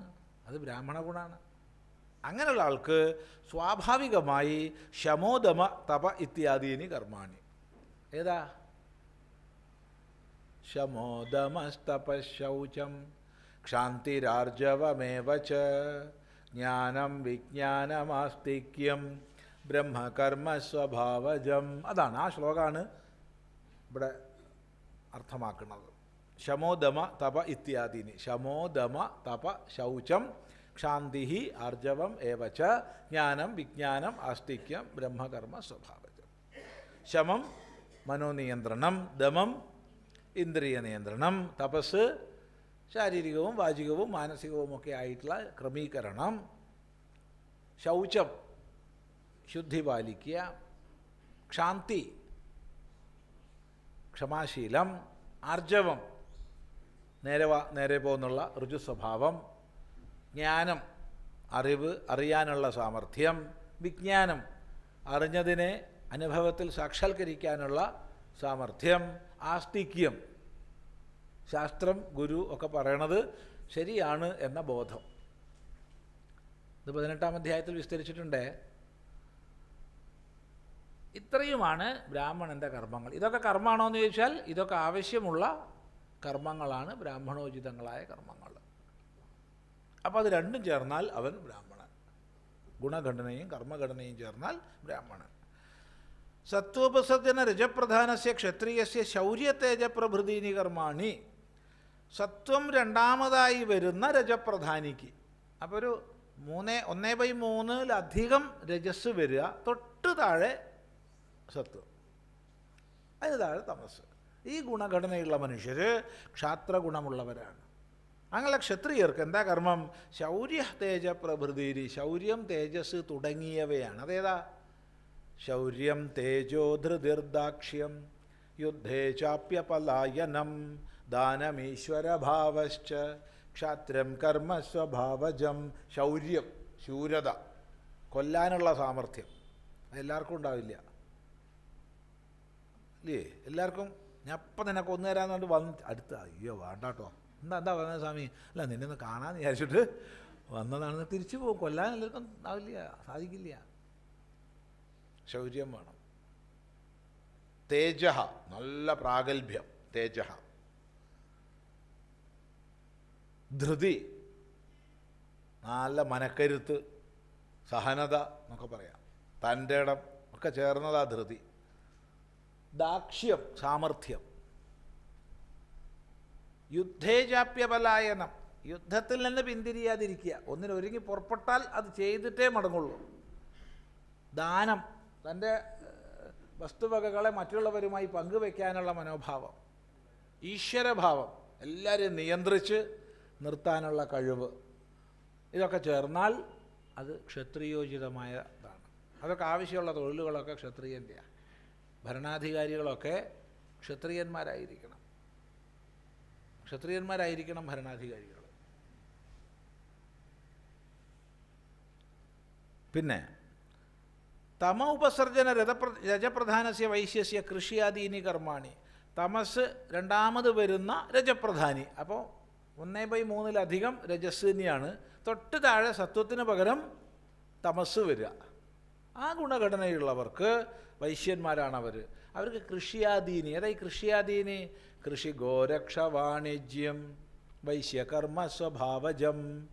കൃഷി, ഗോരക്ഷ, വാണിജ്യം ഇതൊക്കെയാണ്. കൃഷി ചെയ്യുക, പിന്നെ ഗോരക്ഷ, പശുപാലനം ചെയ്യുക. പശുപാലനം ചെയ്യുമ്പോൾ പശുവിനെ പാലിച്ചാൽ പശു ഇങ്ങോട്ട് വേണ്ടതൊക്കെ തരും. അതിൻ്റെ വരുമാനം കൊണ്ട് സുഖമായിട്ട് ജീവിക്കാം.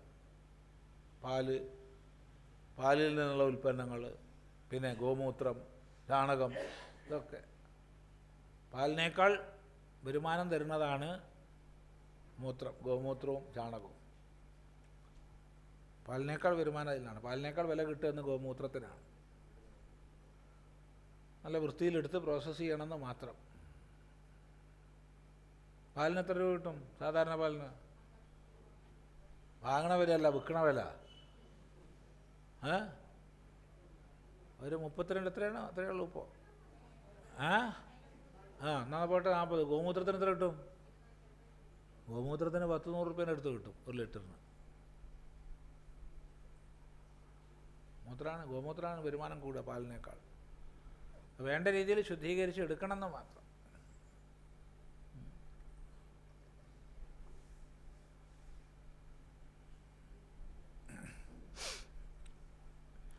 അപ്പോൾ അത് അങ്ങനെ അതൊക്കെ വികൃതമായൊരു പേരുണ്ട് ഇപ്പോൾ, ക്ഷീരകർഷകന്മാരെന്ന്. കഴിഞ്ഞ ദിവസം ഒരു സ്ഥലത്ത് നിന്ന് ഞാൻ പറഞ്ഞു, ദയവ് നിങ്ങളെങ്കിലും ഈ വാക്ക് ഉപയോഗിക്കരുത്, ബാക്കി ഗവൺമെൻറ് വിട്ടിത്തര ഉപയോഗിച്ചോട്ടെ, ഹിന്ദു പ്രസ്ഥാനങ്ങളെങ്കിലും ഇങ്ങനെ പറയരുത്. ക്ഷീരകർഷകൻ എന്ന് പറഞ്ഞാൽ പാലൊഴിച്ചിട്ട് കൃഷി ചെയ്യുന്ന ആളാണ്. അത് കൃഷി ഉണ്ടാക്കുക, അതിന് പാലൊഴിച്ചിട്ട് വെള്ളത്തിന് പകരം ഒഴിക്കുന്നത് പാൽ വെച്ചാൽ അത് ക്ഷീരകർഷകനാണ്. അല്ലെങ്കിൽ കൃഷി ചെയ്തിട്ട് അതിൽ നിന്ന് പാലുണ്ടാക്കുക, അതായത് ബദാം മിൽക്ക്, പിന്നെ ഈ കാഷ്യൂനട്ട് മിൽക്കൊക്കെ ഉണ്ട്, അതൊക്കെ ഉണ്ടാക്കുന്നവർ ക്ഷീരകർഷകന്മാരാണ്. അല്ലാണ്ട് പശുവിനെ വളർത്തി എങ്ങനെ ക്ഷീരകർഷകനാവുക? കൃഷി ഭൂവിലേഖന എന്ന ധാതു ഉഴുതു മറിക്കുന്നതാണ് കൃഷി. അപ്പോൾ ആര് തെറ്റുവാക്ക് പറയാൻ നമ്മൾ പറയരുത്, അത് പ്രത്യേകം ശ്രദ്ധിക്കണം. ക്ഷീരകർഷകന്മാരുടെ പ്രത്യേക ശ്രദ്ധയ്ക്ക് എന്നൊക്കെ കാണാം. ക്ഷീരകർഷകന്മാരെ അനുമോദിക്കാനുണ്ടായിരുന്നു സദസ്സിൽ. ബാക്കി എന്ത് പേര് പറയാം? പേരൊക്കെ മാറ്റി പറയാം. ഗോപാലകന്മാർ, അല്ലെങ്കിൽ സംസ്കൃതം തന്നെ അങ്ങോട്ട് പറയണമെന്നുണ്ടെങ്കിൽ ദുഗ്ധവിക്രേതാഹ, അല്ലേ? അങ്ങനെയൊക്കെ പറഞ്ഞാൽ വിരോധമില്ല. അതെ, അല്ലാതെ വയ്യ, ക്ഷീരകർഷകൻ വയ്യ. അതിരിക്കട്ടെ. അപ്പോൾ കൃഷി തുടങ്ങിയവയാണ് ഇങ്ങനെ ഓരോ സർക്കാരിൻ്റെ വാക്കുകൾ വളരെ വികൃതമാണ്. കോഴിക്കോടുണ്ടായിരുന്നു ഖരമാലിന്യ പരിപാലന പദ്ധതി, കോഴിക്കോട് കോർപ്പറേഷനിൽ. അത് നമ്മൾ മുതലക്കുളത്ത് പറഞ്ഞ് മടുത്തു. ഇപ്പോൾ എന്തായാലും ഇല്ല കേട്ടോ, ഇപ്പോൾ പോയി. ഖരമാലിന്യ പരിപാലന പദ്ധതി. എന്താ അവർ ഉദ്ദേശിച്ചത് ഖരമാലിന്യ നിർമ്മാർജ്ജന പദ്ധതിയാണ്. അതിന് വെച്ച പേര് പരിപാലന പദ്ധതി. ശരി, അത് ഭാഷ എപ്പോഴും ശുദ്ധമായിട്ട് പ്രയോഗിക്കണം. അത് ഒരു വ്രതമാവണം നമുക്ക്. അശുദ്ധമായിട്ട് ഭാഷ പ്രയോഗിക്കരുത്. രജ ഉപസർജന തമപ്രധാനസ്യ ശൂദ്രസ്യ ശുശ്രൂഷായേവ കർമ്മ. രജസ് ഉപസർജനമായി വരുന്ന തമപ്രധാനി. അപ്പോൾ തമസ് 1/3 തമസ് വരിക, തൊട്ട് താഴെ രജസ്. ആ ഗുണഘടനയുള്ള ആൾ ശൂദ്രനാണ്. ശൂദ്രന് ശുശ്രൂഷ, ശ്രോതും ഇച്ഛ, കേൾക്കാനുള്ള ഇച്ഛ ഉണ്ടാവുക. എന്താണോ മറ്റൊരാൾ നിർദ്ദേശിക്കുന്നത് അത് ചെയ്തോളുക. അങ്ങനെ ചെയ്തോളൂ പറഞ്ഞാൽ അങ്ങനെ ചെയ്യും, ഇങ്ങനെ ചെയ്തോളൂ പറഞ്ഞാൽ അങ്ങനെ ചെയ്യും. വേറൊരാൾ പറയണതനുസരിച്ച് പ്രവർത്തിക്കുക. അതാണ് നമ്മുടെ സമൂഹത്തിലൊരു 90% മുകളിലുള്ള ആൾക്കാരും ശൂദ്രന്മാരായിരിക്കും. 90 ആയിരിക്കില്ല, 95% മുകളിലും ശൂദ്രന്മാരായിരിക്കും. സർവീസ് സെക്ടറിൽ കിട്ടുന്ന ശമ്പളത്തിനനുസരിച്ചല്ല അതൊന്നും. അത് പ്രത്യേകം ശ്രദ്ധിക്കണം. മറ്റൊരാളുടെ നിർദ്ദേശം അനുസരിച്ച് പ്രവർത്തിക്കുന്നവരാണ്. ഇത്യേവം ഗുണകർമ്മ വിഭാഗശഃ, ഇപ്രകാരം ഗുണകർമ്മ വിഭാഗത്തിനനുസരിച്ച് ചാതുർവർണ്ണ്യം മയാ സൃഷ്ടം ഇത്യർത്ഥഃ. തച്ച ഇതം ചാതുർവർണ്ണ്യം അന്യേഷു ലോകേഷു. ഭാഷ്യകാരൻ പറയാണ്, ഈ ചാതുർവർണ്ണ്യം മനുഷ്യലോകത്തിലേ ഉള്ളൂ കേട്ടോ, മറ്റില്ല എന്ന് പറയണ്ട. അഭിവ്യക്തമല്ല, നമുക്ക് മനസ്സിലാക്കാൻ സാധിക്കുക മനുഷ്യരിടയ്ക്കാണ് മനസ്സിലാക്കാൻ സാധിക്കുക. മറ്റ് ഇപ്പോൾ പ്രത്യേകം ശ്രദ്ധിച്ചോളണം. ചില ഈ വളർത്തു മൃഗങ്ങളിൽ നിന്ന് നമ്മൾ പറയുന്ന ആൾക്കാരൊക്കെ നമ്മൾ പറയും വളരെ സാത്വികനാണ് കേട്ടോ എന്നൊക്കെ പറയും. സന്ദർഭം വരുമ്പം ചിലപ്പോൾ അതിൻ്റെ തനിഭാവം പുറത്ത് വന്നുകൂടാന്നില്ല. അങ്ങനെ ഈ ആനയൊക്കെ അങ്ങനെ പലരെയും പല പ്രയോഗം ചെയ്യാറുണ്ട്.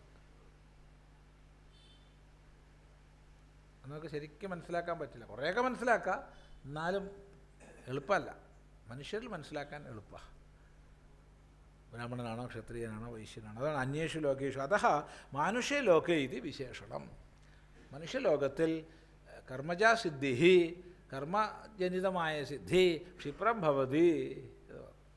ക്ഷിപ്രം ഹി മനുഷ്യലോകേ സിദ്ധിർഭവതി. അതുകൊണ്ടാണ് പറഞ്ഞത്. ഹന്ത തർഹി, ഹന്ത എന്നുള്ളത് എങ്ങനെ അർത്ഥം പറയുക? ഒരു അത്ഭുത സൂചകമാണ്, അല്ലാണ്ട് ഇതിന് അർത്ഥമൊന്നുമില്ല. അങ്ങനെയാണെങ്കിൽ ചാതുർവർണ്ണ്യ സൃഷ്ടിയുടെ ഒക്കെ കർത്താവ് നീയല്ലേ? അതെ. അങ്ങനെ കർത്തൃത്വമാണ് തദ്ഫലേന യുജ്യസേ, കർത്താവിന് ഫലം ഉണ്ടാവുമല്ലോ, ഉണ്ടാവും. അങ്ങനെയാണെങ്കിൽ നീ ബദ്ധനാവണ്ടേ? ഈ ചാതുർവർണ്ണ്യമൊക്കെ ഉണ്ടാക്കിയിരുന്നുള്ള ഫലമായിട്ട് നീ ബദ്ധനാവണ്ടേ? അങ്ങനെയാണെങ്കിൽ നിത്യശുദ്ധ ബുദ്ധമുക്ത സ്വഭാവനാണെന്ന് പറയാൻ പറ്റില്ലല്ലോ. കർമ്മത്താൽ ബന്ധിക്കപ്പെടുന്നുണ്ടെങ്കിൽ നീ നിത്യമുക്തനല്ലല്ലോ എന്ന് സംശയം. അപ്പം പറയാണ്, ഇതൊക്കെ മായാസംവ്യവഹാരത്തിൽ ഇപ്രകാരമൊക്കെ ഞാൻ കർത്താവായിരിക്കുന്നുണ്ടെങ്കിലും വാസ്തവത്തിൽ ഞാൻ അകർത്താവാണ്. മായികമായ സ്വാഭാവികമായ തലത്തിൽ ഞാൻ ചാതുർവർണ്ണ്യാദിയുടെ കർത്താവാണ്. ഈശ്വരൻ എന്നുള്ള ഭാവം മായികമാണ്. ഈശ്വരൻ പരമാർത്ഥത്തിലുള്ളതാണോ അല്ലയോ? മായോപാധിയിലേ ഈശ്വരനുള്ളൂ. മായാസാങ്കത്യമില്ലെങ്കിൽ ഈശ്വരനില്ല. അവിടെ ബ്രഹ്മം മാത്രം സത്യം. അത് ശ്രദ്ധിക്കുക. അതാണ് ഇന്നലെ നമ്മൾ സംഭാഷണ മധ്യേ പറഞ്ഞു. ഒരാൾ നിരീശ്വരവാദിയാണെന്ന് പറഞ്ഞു വന്നപ്പോൾ അയാളോട് ഞാനും നിരീശ്വരവാദിയാണെന്ന് പറഞ്ഞു എന്ന്. അതെങ്ങനെയാണ് ഞാൻ നിരീശ്വരവാദിയാവുന്നത്? അതിങ്ങനെയാണ്. ഈശ്വരൻ മായാവ്യവഹാരത്തിലാണ്. പരമാർത്ഥത്തിൽ ഈശ്വരനുണ്ടോ? ഇല്ല. ഈശ്വരൻ ചെയ്യേണ്ടുന്ന ജഗത്തിൻ്റെ ഭാവത്തിലേ ഈശ്വരനുള്ളൂ, അല്ലാണ്ട് ഈശ്വരനില്ല. ബ്രഹ്മൈവ സത്യം, ബ്രഹ്മം മാത്രമാണ് സത്യം. അവിടെ സത്യം എന്ന് പറയാൻ വേറൊരാളുണ്ടോ? ഇല്ല. പിന്നെ പറയേണ്ട ആവശ്യമുണ്ടോ? ഇല്ല. അപ്പം മൗനം. അതാണ് ചിന്തിക്കുക. സാഖ്യവേദാന്ത സമന്വയം ഇവിടെ വേണ്ട, വേണോ? സാഖ്യനെ കൊണ്ടുപോകണം, നമുക്ക് ഒന്നിച്ച് വേണം. ഗുണനിരൂപണത്തിൽ എപ്പോഴും സാഖ്യത്തെയാണ് നമ്മൾ എടുക്കുന്നത്. ഗുണനിരൂപണത്തിൽ സാഖ്യം തന്നെയാണ് ആലംബം. അപ്പോൾ സാഖ്യനെ വേദാന്തിയെ ആശ്രയിക്കുന്നു എന്നോ വേദാന്തിയെ സാഖ്യനെ ആശ്രയിക്കുന്നു എന്നോ പറയണോ? വേണ്ട. എന്തുകൊണ്ടെന്നാൽ ആസ്തിക ഷഡ്ദർശനങ്ങളെല്ലാം തന്നെ വേദത്തെയാണ് ആശ്രയിക്കുന്നത്. വേദത്തിലുള്ള ആശയങ്ങളാണ് ഇവരൊക്കെ എടുക്കുന്നത്. അത് മനസ്സിലാക്കിയാൽ അതിന് ഉത്തരം കിട്ടും. അപ്പോൾ മായാസംവ്യവഹാരമാണിതൊക്കെ. പരമാർത്ഥത്തിൽ ഞാൻ അകർത്താവാണ്, ഞാൻ ഒരു കർത്താവുമല്ല. അത് മനസ്സിലാക്കുക.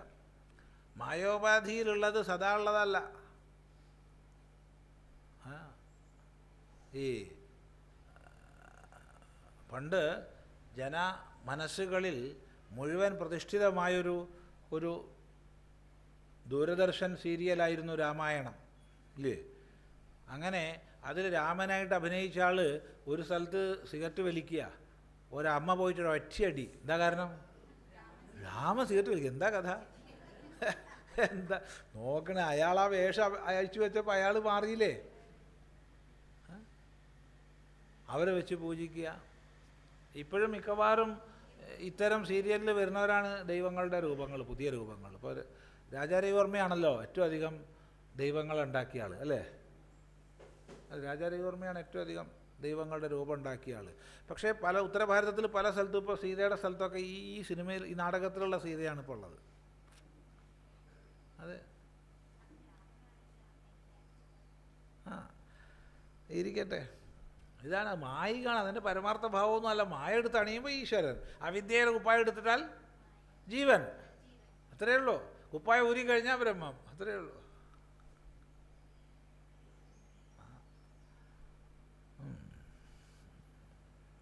അതുകൊണ്ട് പരമാർത്ഥത്തിൽ അകർത്താവാണെന്ന് നീ മനസ്സിലാക്കൂ.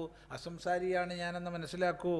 യേഷാം തു കർമ്മണാം കർത്താരം മാം മന്യസേ പരമാർത്ഥതഃ തേഷാം അകർത്തായേവ അഹം.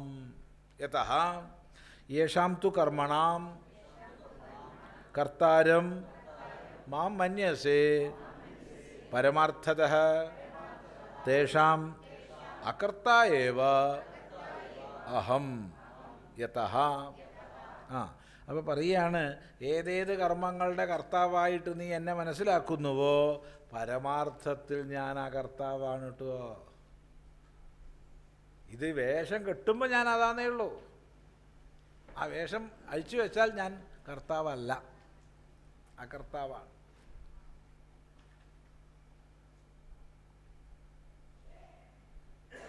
വേഷഹാനത സ്വാത്മദർശനം.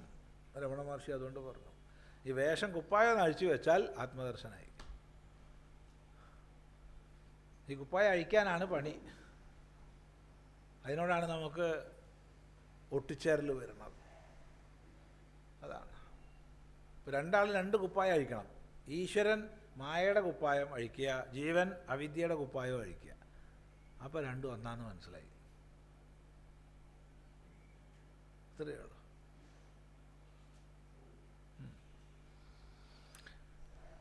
അതുകൊണ്ട് വാസ്തവത്തിൽ ഞാൻ അകർത്താവാണ്. എങ്ങനെ? ന മാം കർമാണി ലിംപന്തി ന മേ കർമ്മഫലേ സ്പൃഹ ഇതി മാം യോഭിജാനാതി കർമ്മഭിർന സബധ്യതേ.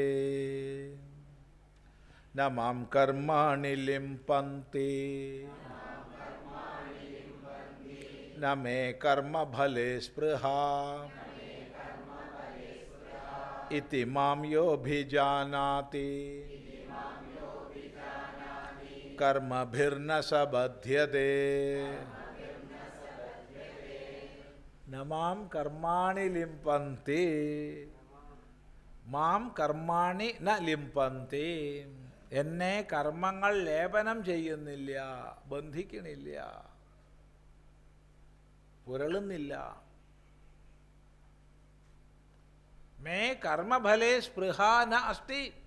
എനിക്ക് കർമ്മഫലത്തിൽ സ്പൃഹയുമില്ല, ആഗ്രഹവും ഇല്ല. എന്നെ കർമ്മങ്ങൾ ബന്ധിക്കുന്നില്ല, എനിക്കൊട്ട് കർമ്മഫലത്തിൽ ആഗ്രഹവും ഇല്ല. ഇതി ഇപ്രകാരം യഹ മാം അഭിജാനാതി, എന്നെ ആരറിയുന്നുവോ സഹ അവൻ കർമ്മഭിഹി ന ബധ്യതേ, കർമ്മങ്ങളാൽ ബന്ധിക്കപ്പെടുന്നില്ല. ഇങ്ങനെ തന്നെ അറിയണം. അപ്പോൾ മായോപാധികനായി ഈശ്വരഭാവത്തിലും അവിദ്യോപാധികനായി ജീവഭാവത്തിലും താൻ കുടികൊള്ളുമ്പോഴും പരമാർത്ഥത്തിൽ ഈ രണ്ടുമല്ല, നിരുപാധികമായ ഭാവമാണ് തൻ്റെത് എന്ന ബോധം ആർക്കുണ്ടോ അവൻ കർമ്മങ്ങളാൽ ബന്ധിക്കപ്പെടില്ല. ഏത് കർമ്മത്തിൻ്റെ മധ്യത്തിലായാലും അവയാൽ ബന്ധിക്കപ്പെടില്ല. ഇതാണ് താത്പര്യം.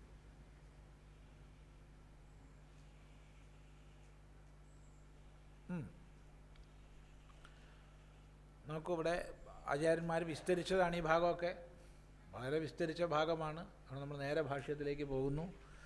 നമാം താനി കർമാണി ലിംപന്തി ദേഹാദ്യാരംഭകത്വേന അഹങ്കാരാഭാവാത് നച തേഷാം കർമ്മണാം ഫലേഷു മേ സ്പൃഹ തൃഷ്ണ യേഷാം ച സംസാരിണാം അഹം കർത്താ ഇതി അഭിമാനഃ കർമ്മസു സ്പൃഹ തദ്ഫലേഷു ച താൻ കർമാണി ലിംപന്തി ഇതി യുക്തം തദഭാവാത് നമാം കർമാണി ലിംപന്തി ഇത്യേവം യഹ അന്യഃ അപി മാം ആത്മത്വേന അഭിജാനാതി ന അഹം കർത്താ ന മേ കർമ്മഫലേ സ്പൃഹ ഇതി സഹ കർമ്മഭിः ന ബധ്യത്തെ തസ്യ അപി ന ദേഹാദ്യാരംഭകാനി കർമാണി ഭവന്തി ഇത്യർത്ഥഃ.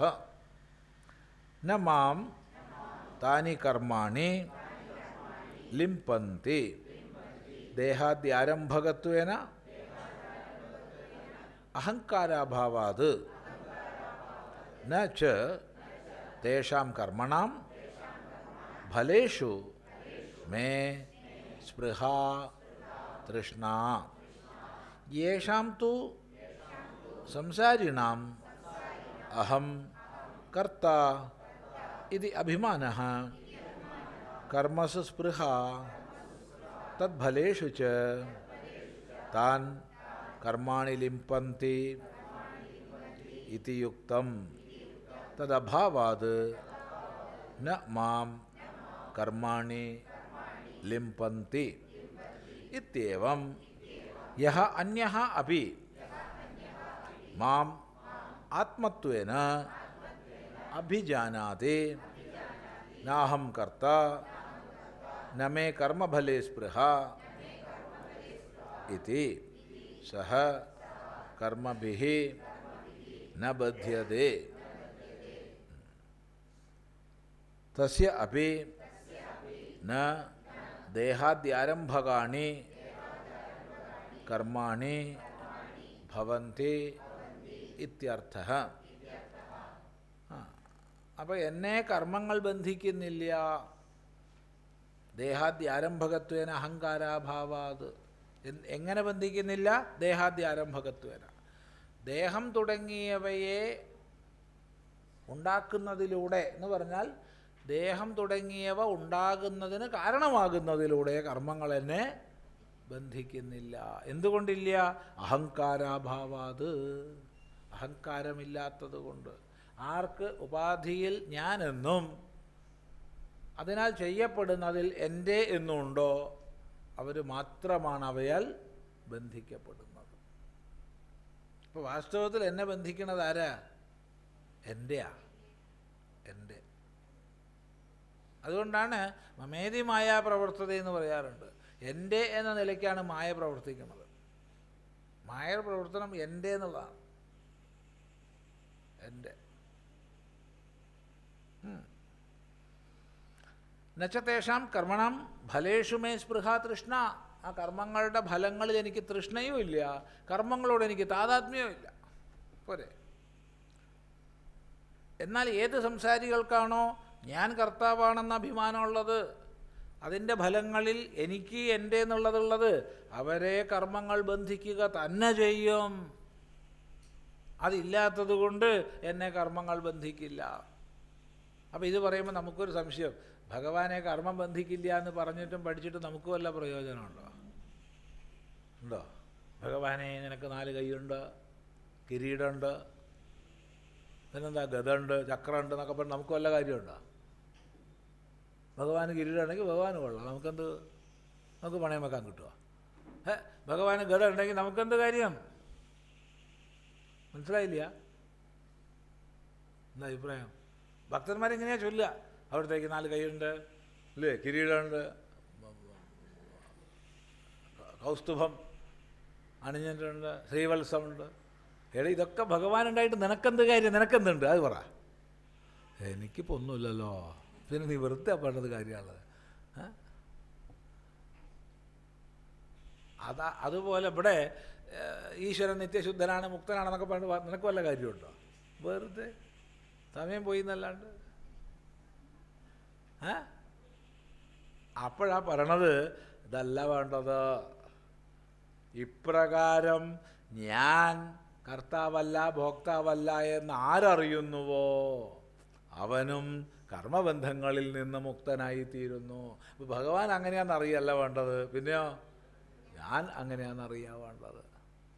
അതിനെന്താ പണി? അതിനുള്ള പണി എടുത്തോളാം. അതിനാണ് പണിയെടുക്കേണ്ടത്. അതാണ് നാഹം കർത്താനമേ കർമ്മഫലേ സ്പൃഹ ഇതി. ഞാൻ അന്യഹാപി, വേറെ ആരെങ്കിലും ആവട്ടെ, ഏത് മനുഷ്യനും ആവട്ടെ, ആരാണോ ഞാൻ കർത്താവുമല്ല, എനിക്ക് കർമ്മഫലത്തിലോട്ട് സ്പൃഹയുമില്ല എന്ന് അറിയുന്നത് അവൻ കർമ്മങ്ങളാൽ ബന്ധിക്കപ്പെടുന്നില്ല. തസ്യാപി ദേഹാദ്യാരംഭകാണി കർമാണി ന ഭവന്തി. അയാളുടെ ദേഹാദ്യാരംഭകമായിട്ട് കർമ്മങ്ങൾ തീരുന്നില്ല, അവൻ നിത്യമുക്തനായി തീരുന്നു. അതാണ് നമ്മൾ മനസ്സിലാക്കേണ്ടത്. അത് ശ്രദ്ധിക്കുക. തുടർന്ന് ശ്രദ്ധിക്കാം. ഓം ഗുരുർബ്രഹ്മ ഗുരുർവിഷ്ണു ഗുരുർദേവോ മഹേശ്വരഃ ഗുരു സാക്ഷാത് പരം ബ്രഹ്മ തസ്മൈ ശ്രീ ഗുരവേ നമഃ.